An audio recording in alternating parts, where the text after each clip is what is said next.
우리가 예수님의 12 제자를 직접 뵌 일은 없습니다. 그래서 우리가 그분들의 얼굴이 어떤지 혹은 키가 어떤지 또 눈이 큰지 작은지 우리가 직접적으로 예수님 12 제자의 생김새나 성격을 알 수는 없습니다. 그러나 우리가 복음서를 쭉 읽다 보면은 12 제자의 성격 혹은 어떤 스타일 이런 것들을 대략은 짐작을 할 수 있습니다. 그분들이 했던 어떤 많은 행동들, 반응들, 어떤 말들을 보면 이분이 좀 이렇구나, 저렇구나 우리가 충분히 짐작을 할 수가 있겠습니다. 12 제자 가운데 특별히 좀 비교되는 분이 있다면 사도 베드로와 사도 요한, 베드로와 요한 이 두 사람이 늘 비교되는 그런 대척점에 서 있는 것을 종종 볼 수 있습니다. 요한복음 21장을 보시면 예수님께서 부활하시고 승천하시기 전에 그때 이제 베드로의 마지막에 대해서 말씀하시는 부분이 있습니다. 내가 젊어서는 내 마음대로 이렇게 활동을 했지만 이제 나이 먹어서는 띠를 띠고 또 손에 벌림을 받아서 원치 않는 죽음을 죽게 될 것이다. 이 말씀은 베드로가 십자가에 달려서 그것도 거꾸로 죽을 것을 이제 예고하는 그러한 말씀이십니다. 이 말씀을 듣고 베드로가 상당히 좀 나름대로 충격을 받긴 받죠. 그러면서 언뜻 옆에 있던 자기의 동료인 그러한 요한을 생각하면서 의식하면서 예수님에게 묻습니다. 주여, 이 사람은 어찌 되겠습니까? 라고 질문을 하죠. 이것 보면은 베드로의 늘 생각 속에는 요한이라는 사람이 이렇게 저렇게 한 자리를 잡고 있어서 늘 뭔가 비교하고 견주는 그러한 모습을 볼 수 있습니다. 그때 예수님 말씀하기를 내가 올 때까지 이 사람이 살아있다 하더라도 너에게 무슨 상관이 있느냐? 너는 너의 길을 가라 라고 말씀하시는 것을 우리가 보게 됩니다. 아마 우리가 정확히는 알 수 없지만 여러 가지 성경 말씀을 쭉 종합해서 보면은 베드로에 비해서 요한은 조금 더 차분한 성격 같습니다. 조금 더 깊이 생각하는 스타일 같아요.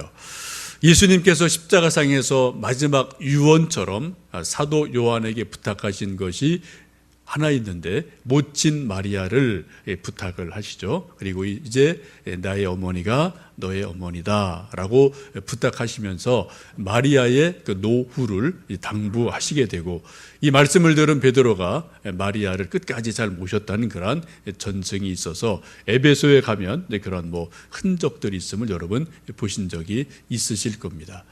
또 사도 요한이 쓴 요한복음을 보면은 다른 사복음서에 비해서 아주 깊은 영적인 의미가 있는 그런 성경인 것도 여러분 아실 수가 있습니다. 이거에 비해서 반면 베드로는 조금 더 덤벙덤벙 거리는 것이 있는 것 같고요. 좀 직설적인 그러한 스타일 같습니다. 그래 생각보다는 몸이 앞서는 사람. 그래 말해놓고 곧바로 또 후회하는 그런 스타일을 종종 볼 수 있습니다. 마태복음 보면 예수님이 너희는 나를 누구라 하느냐라고 질문했을 때 그때 베드로가 선뜻 주는 그리스도시요 살아계신 하나님의 아들이십니다. 놀라운 신앙 고백을 하게 되는데 곧이어서 예수님이 십자가의 죽으심과 고난을 말씀하시자 곧바로 하는 말이 주여 그러실 수 없습니다라고 주님을 꾸짖었다는 말씀이 있거든요. 이것을 보고 또 예수님께서 베드로를 이제 책망하시면서 사탄아 물러가라 라고 또 책망하시는 모습을 우리가 볼 수 있습니다. 그렇지만 누구보다도 우직하고 또 충성스러운 모습이 베드로에게 있어 보입니다. 예수님 잡히시던 날 마지막 밤에 모든 제자가 다 두려워 떨 때 또 로마 군세가 막 몰려올 때 그때 12 제자 중에 유일하게 칼을 뽑아서 그래도 딴에는 예수님을 보호한다고 칼을 뽑았던 사람은 베드로밖에 없어요. 다 다른 사람은 그냥 주눅이 들어 있었거든요. 또 다른 장면을 보시면 예수님의 부활하심이 알려졌을 때 많은 사람이 빈 무덤을 가서 확인하기 위해서 갔습니다. 달려갔어요. 근데 막상 빈 무덤 속에 쑥 들어가서 정말 그 무덤이 비어 있음을 직접 들어가서 확인한 사람도 베드로 밖에는 없습니다. 또 예수님 부활하시고 갈릴리 바닷가에 오셨을 때 고기 잡다가 아무것도 잡지 못하고 밤샘했을 때, 그때 예수님이 새벽녘에 오셔서 초청하실 때, 그때 부활의 예수님을 알아보고 첨벙 물로 뛰어들어서 예수님에게 달려갔던 사람도 역시 베드로인 것을 우리가 말씀을 통해 봅니다.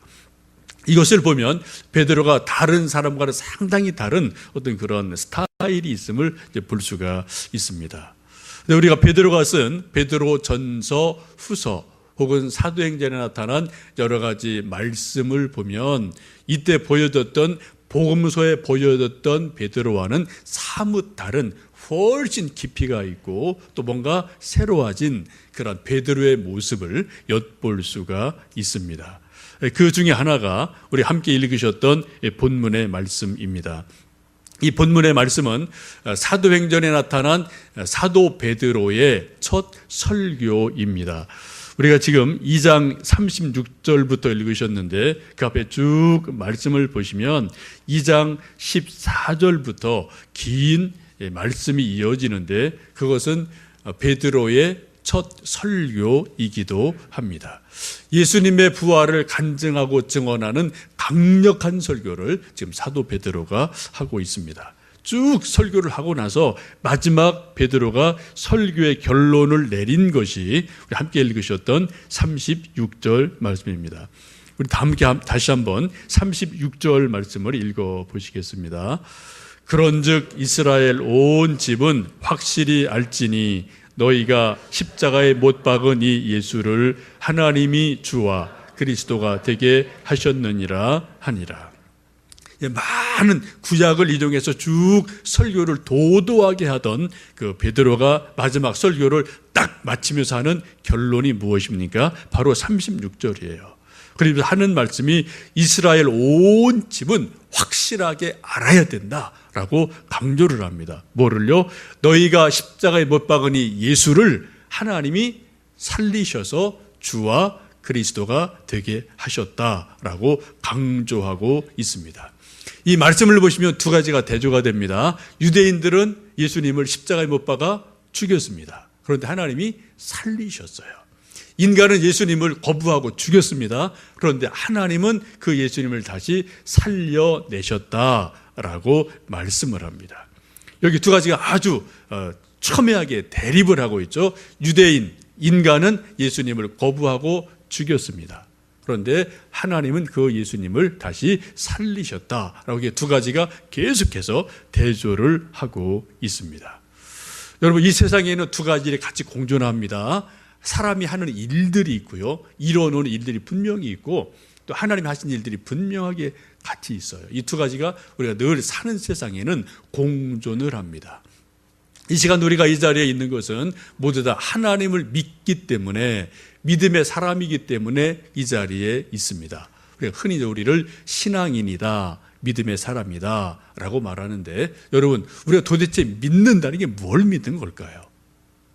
우리가 신앙한다는 것이 그 내용이 도대체 우리가 뭘 믿는 거고요, 뭘 신앙하는 걸까요? 한번 생각을 깊이 해보시면 좋겠습니다. 분명한 것은 우리가 믿는 믿음의 내용과 믿음의 대상들은 사람이 만들어 놓은 것을 믿는 것이 아니고요, 하나님이 하신 일을 믿는 것이 믿음이라는 것입니다. 이것은 분명히 하나님이 하신 일이다, 이것 분명 하나님이 만들어 놓으신 일이다, 이것을 믿는 것이 믿음임을 우리가 잘 알게 됩니다. 창세기를 보시면 태초에 하나님이 천지를 창조하셨습니다. 우리는 본 적이 없어요. 그러나 우리 그것을 믿음으로 믿습니다. 그리고 아멘하고 동의를 합니다. 또 우리가 오늘 말씀 보신 것처럼 하나님께서는 예수님을, 사람들은 예수님을 죽였지만 하나님이 그분을 다시 살리셨다, 하나님이 이렇게 하셨다라는 것을 우리는 분명히 믿고 아멘하고 동의를 하고 그 하나님 하신 일을 믿습니다. 그래도 분명히 믿기에 우리가 언제가 다 세상을 떠나서 죽겠지만 그때 우리가 죽음으로 끝이 아니고 우리를 위해서 예비하신 천국이 있다, 하나님 예비하신 천국이 있다, 그걸 우리 분명하게 믿고 이 자리에 있습니다. 곧 우리 믿음은, 그 믿음의 내용은 우리 인간이 뭐를 했다, 이것 했다, 저것 했다, 그것이 아니고요. 하나님이 이것을 하셨다. 하나님이 이루어 놓으셨다. 하나님이 만들어 놓으셨다. 그것을 하나님 하신 일로 믿는 것. 이것이 바로 믿음임을 보게 됩니다. 곧 하나님을 하나님으로 믿는 거기에 믿음이 있음을 보게 됩니다.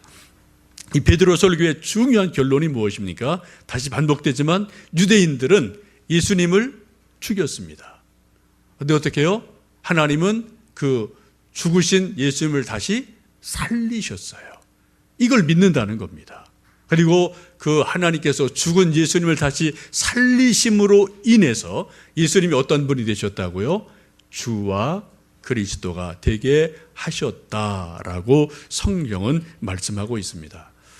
우리가 예수님을 부를 때 호칭이 아주 다양합니다. 복음서 보면은 뭐 랍비여, 선생님, 혹은 뭐 선지자, 혹은 뭐 예수님, 여러 가지로 예수님을 부르죠. 그런데 예수님의 이름이 오늘 36절 말씀 보시면은 주 예수 그리스도라고 호칭이 되어지는 것을 볼 수가 있습니다. 소위 예수님의 풀네임, 전체 이름을 우리가 쭉 연결하면은 주 예수 그리스도, The Lord Jesus Christ, 이것이 예수님의 전체 이름인 것을 볼 수가 있습니다. 이 호칭 주 예수 그리스도라는 이 예수님의 부름은 복음서에는 한 번도 안 나와요. 여러분 성경 잘 보시면 이 호칭은 복음서에는 없습니다. 이 호칭은 이제 언제부터 나오느냐? 바로 오늘 우리가 읽었던 사도행전 2장 36절 이 말씀부터 나오기 시작해서 사도행전에 딱 3번 나옵니다. 독특한 예수님을 부르는 호칭인 것을 보게 됩니다. 사도행전 11장 17절, 사도행전 15장 26절, 사도행전 28장 31절 이 세 곳에 예수님을 부를 때 주 예수 그리스도께서 이렇게 하셨다. 이렇게 말씀하셨다라는 것이 나오게 됩니다. 여러분 아시는 것처럼 주 하면은 주님이라는 뜻이죠. 주인님, 또 혹은 뭐 왕, 큐리오스 뭐 이런 뜻이고요. 예수 하면은 예수님의 인성을 가르치는 말이고요. 또 그리스도 하면 메시아, 그리스도 같은 말이죠. 기름 부음을 받은 자라고 우리가 알고 있습니다. 원래 이 세 가지 이름은 각자 따로따로 보셔야 돼요. 그래 복음서에 나타난 예수님이 그냥 예수님이에요. 물론 뭐 주여라고 호칭이 되어집니다만 정확하게 이렇게 연결되지는 않은 부분이 있었습니다. 각자 따로 이렇게 좀 분리되어 있는 것으로 보셔야 됩니다. 그런데 예수님께서 죽음에서 부활을 하시면서 하늘나라로 승천하시면서 그때부터 어떻게 해요? 예수님이 하나님과 동등된 분으로 사람들에게 인식이 되어지기 시작합니다. 믿어지기 시작합니다. 그래서 예수님이 단순한 인간이 아니라 하나님의 아들이시며 동시에 하나님이시다. 이것이 인정이 돼요. 어떻게 해요? 부활의 사건을 통해서 사람들에게 고백되고 인정이 됩니다. 그리고 예수님이 단순한 사람이 아니라 나의 정말 구주시다. 나의 주인이시다. 라는 고백이 비로소 이루어지게 됩니다. 여러분 각자 따로 읽던 이름들이 예수님의 부활 사건을 통해서 주 예수 그리스도라고 하나로 연결되어지는 것은 엄청나게 중요한 신앙의 의미가 있어요. 또 신학적인 깊은 의미가 있습니다. 그래서 예수님 안에서 참으로 삼위일체 하나님의 모든 일들이 동시에 통합이 되고 융합이 되고 하나로 엮여지는 그런 놀라운 일들이 예수님의 부활로 인한 주 예수 그리스도라는 고백 속에서 이루어지는 것을 볼 수 있습니다.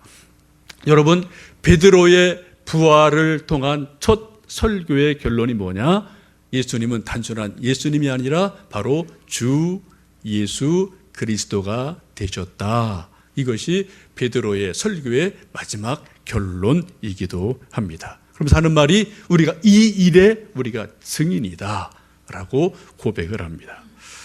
저도 이 말씀을 좀 준비하면서 나름대로 저 나름대로 이해를 하고 생각을 합니다만 저도 지혜가 부족하기 때문에 이걸 어떻게 100% 확실하게 어떻게 좀 이렇게 제가 알기도 좀 부족한 부분이 있고 또 이게 설교라는 게 한 30분 동안 또 뭔가를 말씀을 드려야 되는데 이 중요한 것을 이 짧은 시간에 다 설명드리기도 어렵고 그래서 이걸 어떻게 하면 조금 더 이 주 예수 그리스도 되심을 어떻게 조금 더 설명할 수 있을까 고민하다. 제가 찾아낸 이건 차선책이에요. 차선책 이건 비유기 때문에 그 의미만 보시면 돼요. 이걸 너무 좀 무리하게 엮는지 제가 모르겠습니다만 같은 그 의미를 보시면 좋겠습니다. 우리나라 조선시대에 이제 마지막 말기에 가면은 여러 왕들이 등장을 하는데 그 중에 아주 재미난 왕이 한 분 계십니다. 소위 강화도령으로 알려진 철종이라는 임금이 있습니다. 이분은 본래 이제 정조의 손자입니다. 근데 그 당시가 워낙 이제 복잡한 시대라 당파 싸움에 왕자들도 죽어 나가던 때잖아요. 사도시에서 죽고 이런 일들이 일어나게 되는데 그런 와중에 이 정조의 후손들이 목숨을 부지하기 위해서 강화도로 숨어 들어가서 살게 됩니다. 그리고 이 철종의 아버지 되는 그 왕자가 이제 자기 자손들에게 신신당부를 해요. 절대 왕족인 것을 입에 뻥끗도 하지 마라. 그 순간 너희 다 죽는다. 철저하게 신분을 숨기고 그냥 농사나 짓고 그냥 숨어 살아라. 그런 아주 간곡한 부탁을 하고 아버지도 죽게 됩니다. 그렇게 쭉 지나가면서 이제 소위 이제 왕궁에서는 헌종이라는 임금이 세워지게 되는데 헌종이 죽고 나서 후사가 없이 죽습니다. 그래 왕의 어떤 직계 혈통이 없이 헌종이라는 임금이 이제 죽게 돼요. 왕의 직계 혈통이 딱 끊어진 거죠. 그래서 왕실에 큰 일이 벌어진 겁니다. 그래서 이제 그때는 그런 상황이 되면 소위 대왕 대비가 제일 이제 큰 어른이기 때문에 이제 좌지우지하게 되지 않습니까? 그때 대왕 대비가 이제 고민을 하면서 혹시 왕의 직계 혈통이 있는지 한번 찾아봐라. 쭉 알아보니까 어디 강화도에 누군가가 정조의 혈통이 숨어 있다라는 것을 알게 되고 그때 이제 자기가 결정을 내리죠. 강화도에 가서 그 왕손을 데려와서 왕의 자리에 앉혀라. 그래서 특사를 보내서 이제 강화도령을 모셔오게 됩니다. 한번 여러분 잘 생각해 보십시오. 이 강화도에 숨어 있던 사람은 그냥 강화도에서 농사 짓던 한 청년에 불과합니다. 이 사람의 이름이 이원범이에요. 원래 이름이. 그리고 19살 되었을 때 이제 이렇게 이제 왕실로 불려가게 됩니다. 여러분 이 사람이 왕이 되기 전에 본래 이름은 이원범, 19살 정말 숨어 사는 아무것도 아닌 그냥 농사꾼에 불과한 그런 사람이 왕의 최고 어른의 결정에 의해서 용상의 자리에 앉게 돼요. 그 순간 뭐가 돼요? 농사꾼이 왕이 됩니다.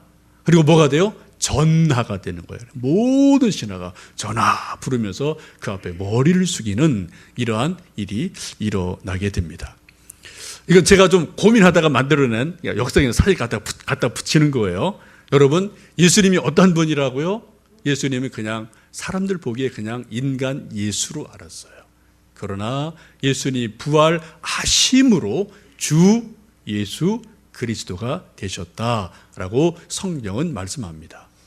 이 강화도령이 살고 있던 그러한 곳에 용흥궁이라는 그러한 집을 지어 놓은 것을 볼 수 있습니다. 지금은 이렇게 번듯한 기와 집으로 지어져 있고요. 또 안에도 보면 여러 가지 볼거리들이 있습니다만 원래는 저기가 조그만 초가집에 불과했습니다. 그런데 왕이 되고 나니까 그래도 왕이 살던 곳인데 그래서 강화유수가 저렇게 크게 기와집으로 짓고 이렇게 보존을 하면서 이름을 먼저 용흥궁이다 이름을 짓기도 합니다. 중앙국립박물관에 가면은 이제 철종이 남긴 어필이 있는데 그 어필이 이제 쭉 저런 내용이 있습니다. 여러분 글씨가 우리가 다 뜻을 알 수는 없겠지만 보면 그래도 뭔가 필체에 힘이 있고 그냥 뭐 농사꾼이 쓴 글씨는 아니에요. 그죠? 나름대로 왕의 어떤 혈통이 있고 또 뭔가 쭉 흘러가는 것이 있었기 때문에 글씨체를 보면 좀 묵직하고 뭔가 그래도 명필인 것을 이제 볼 수가 있는데요. 저 뜻은 태평하고 아름다운 기운을 사람이 즐겁게 누리니 상소롭고 밝은 일이 날마다 이르네. 그러한 뜻을 이제 철종이 어필로 남긴 것을 지금도 보관하고 있습니다. 여러분, 예수님이 주 예수 그리스도가 되시는데 결정적으로 중요한 사건이 무엇입니까? 예수님이 부활하심으로 우리의 주 예수 그리스도가 되셨다라고 사도 베드로는 설교를 하고 강조하고 있습니다. 여러분, 오늘 쭉 지내시면서 주 예수 그리스도, 이게 어떠한 조합일까? 도대체 이 의미가 또 무엇일까? 한번 곰곰이 계속 좀 생각해 보세요.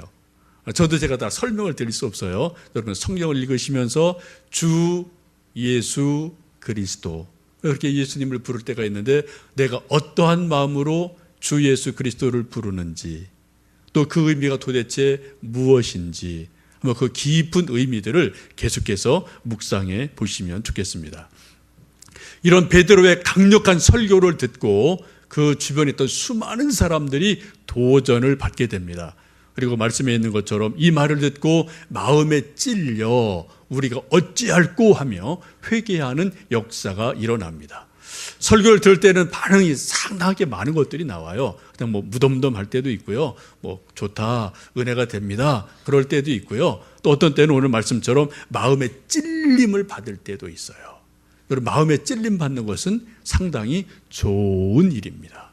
하나님의 말씀이 우리를 격려하고 세우고 위로할 때도 있지만 우리 속을 후벼 팔 때가 있거든요. 그리고 막 찌를 때가 있거든요. 그래서 어떻게 해요? 우리의 무감각한 것을 살아나게 하고 회개하고 통회하도록 격려하고 자극할 때도 있음을 보게 됩니다. 이 베드로의 설교를 듣고 수많은 사람들이 우리가 어찌할꼬 회개할 때, 통회할 때, 그때 베드로가 예수님의 이름을 믿고 예수님의 이름으로 세례를 받아라 라고 권면을 하게 됩니다. 유대인들이 죽였던 그 예수님의 이름으로 세례를 받아라, 그 예수님의 이름으로 구원을 받아라 라고 말씀을 하게 됩니다. 그 말씀을 듣고 그날 회개하고 세례받은 사람이 3,000명이나 되었다라고 성경은 말씀합니다. 이 3,000명이 모여서 어떻게 해요? 매일 모여서 같이 예수님의 이름을 기억하고 예수님을 찬양하는 일들이 일어나면서 소위 초대교회, 예루살렘 교회가 세워지는 것을 봅니다. 여러분, 이 3,000명의 성도들이 모여서 무엇을 했을까요? 그 말씀이 오늘 42절 말씀 가운데 있습니다. 그러면 42절 말씀을 함께 읽어보시겠습니다. 그들이 사도의 가르침을 받아 서로 교제하고 떡을 떼며 오로지 기도하기를 힘쓰니라. 예수님의 이름으로 세례받은 3,000명이 모여서 한 일을 오늘 성경은 4가지로 말합니다. 서로 사도의 가르침을 받았다, 사도들에게서 성경을 배웠다라고 말씀을 합니다. 믿음에 바로 서기 위해서는 다른 방법이 없죠. 그래서 성경을 알고 성경을 통해 믿음을 세우는 일, 이것이 바로 초대교회에 있었던 일입니다. 초대교회 성도들이 성령 충만한 성도들임에 틀림이 없지만 그들이 열심을 다했던 것은 하나님 말씀을 열심히 읽었다, 열심히 공부했다라고 성경은 말씀합니다. 여러분, 뭔가 배운다는 것은 겸손의 표현입니다. 12 제자들 대부분은 갈릴리의 어부들, 대부분 무학자들이에요. 이 사람은 촌사람입니다. 근데 예루살렘 사람은 뭐예요? 서울 사람들이에요. 그 사람들이 저 시골 사람들한테서 성경 말씀을 배우는 이러한 일이 일어납니다. 곧 겸손할 때 배움이 일어나게 됩니다.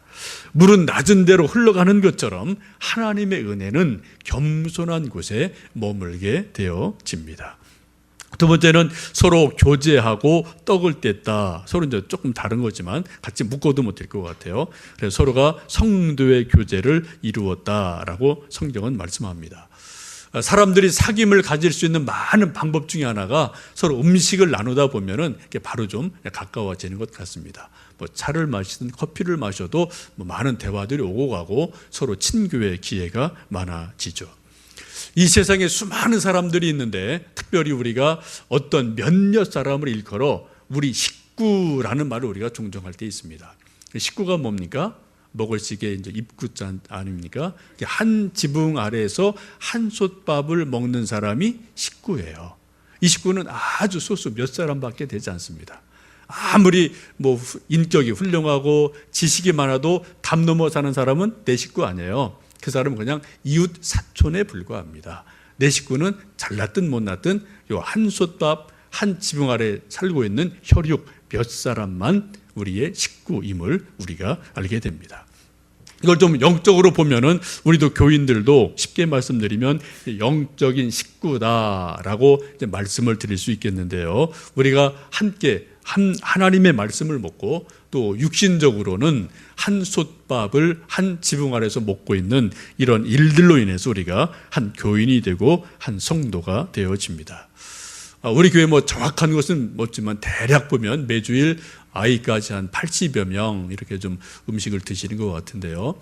수고하시는 많은 분들의 수고를 통해서 우리가 한 솥밥 이렇게 먹고 마시고 친교하면서 또 동질감을 누리고 또 성도의 교제를 나누는 그런 일들이 계속해서 있게 됩니다. 그리고 마지막 또 하나는 오로지 그들이 기도하기를 힘썼다라고 말씀합니다. 이 초대교회의 특징 중에 하나가 기도에 힘썼다는 거죠. 그래서 초대교회 특별히 사도행전에 나오는 많은 일들 보면은 기도했다 이런 말씀이 아주 많습니다. 특별히 이 초대교회의 특징은 성령 충만하기 위해서 120명의 성도들이 모여서 열흘간 합심해서 기도를 했어요. 그리고 성령 충만을 체험을 했습니다. 그랬더니 또 성령 충만하니까 어떻게 돼요? 또 기도할 힘이 더 생겨서 기도를 하게 됩니다. 성령 충만하기 위해서 기도하고 성령 충만하니까 또 그 힘으로 또 기도를 하는 그런 연결고리가 있게 됩니다. 이걸 조금 달리 말씀드리면 우리가 기도 응답 받기 위해서 열심히 뜨겁게 기도하고 또 기도 응답을 받았으니 그것이 너무 감사해서 또 그 힘으로 또 열심히 기도하는 이러한 기도의 연결고리가 계속해서 이어짐도 보게 됩니다. 곧 이 초대교회의 네 가지의 특징은 사도들의 가르침을 받아 말씀을 공부했다. 또 서로 교제했다. 또 떡을 떼며 교제했다. 또 오로지 기도하기에 힘썼다. 이것이 초대교회의 네 가지 특징인 것을 보게 됩니다. 이제 곧 저희들도 예수님의 부활을 기점으로 그때부터 좀 순모임이 시작되면 좋겠고요. 그때 곧 이제 모임이 시작될 터인데 저희들도 되어지는 순모임 속에서 바로 이러한 네 가지 일들이 일어나기를 소망하며 기도합니다. 여러 가지 뭐 좋은 만남도 있겠지만 내용으로 들어가면은 그 모임 속에서 말씀을 공부하는 것, 서로 교제하고 친교를 나누는 것, 또 떡을 떼고 커피를 마시는 것, 무엇보다도 기도하기에 힘쓰는 것, 이것이 바로 교회의 본질이고 또 작은 교회라 할 수 있는 순모임의 내용도 이러한 것들을 담아 가야 될 줄로 믿습니다. 우리 광교소망교회가 이제 이러한 일들을 예수님이 하셨던 그 일, 또 우리 선배들이 했던 초대교회 그 일들을 이 시대에 또 재현하면서 정말 하나님의 일하심을 누리고 나누고 증거하는 그런 교회가 될 수 있도록 함께 주님 앞에 나아가는 우리 모든 성도들 되시기를 간절히 원합니다. 함께 기도하겠습니다.